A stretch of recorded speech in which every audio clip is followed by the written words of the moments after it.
Elena s'agenouilla sur le sol, les bras ouverts pour accueillir Ama. « Ama, je suis si heureuse de te retrouver. Je t'aime. Tu es le plus beau de tous les loups. » Il marchait avec difficulté, signe que ses muscles étaient endoloris par l'effort et les chocs d'une bataille violente et brutale.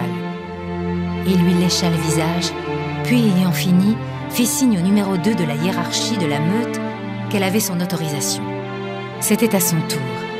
La magnifique louve blanche s'approcha d'Elena prudemment pour venir lui marquer son respect et son affection en lui léchant le visage. « Tu es magnifique! Mon Dieu que tu es belle! Comment t'appelles-tu » En la caressant, la louve fit soudain un grognement de douleur. Elena s'aperçut qu'elle était blessée. Une coupure allait de son oreille tout le long de son flanc gauche jusqu'à sa hanche. Cela faisait une ligne de sang rouge discontinue qui souillait la blancheur immaculée de sa fourrure. « Tu es blessée ? Fais-moi voir. » La louve eut un mouvement de recul. Elle regarda Ama qui ne bougeait pas. « Je sais que tu as peur, mais fais-moi confiance.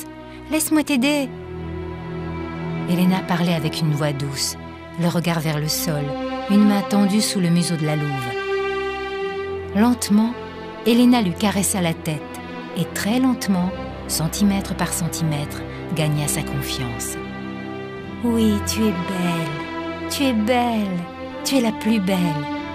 Tout va bien se passer.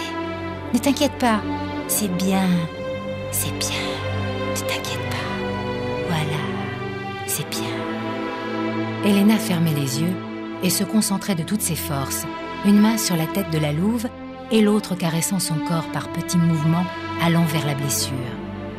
Elle avait un pouvoir qu'elle ne savait pas expliquer. Elle s'était rendue compte qu'elle pouvait accélérer la guérison par l'application de ses mains d'une certaine façon. Ce qu'elle ne savait pas expliquer, en fait, était que le champ magnétique de ses mains avait le pouvoir de rechercher dans le corps les cellules souches.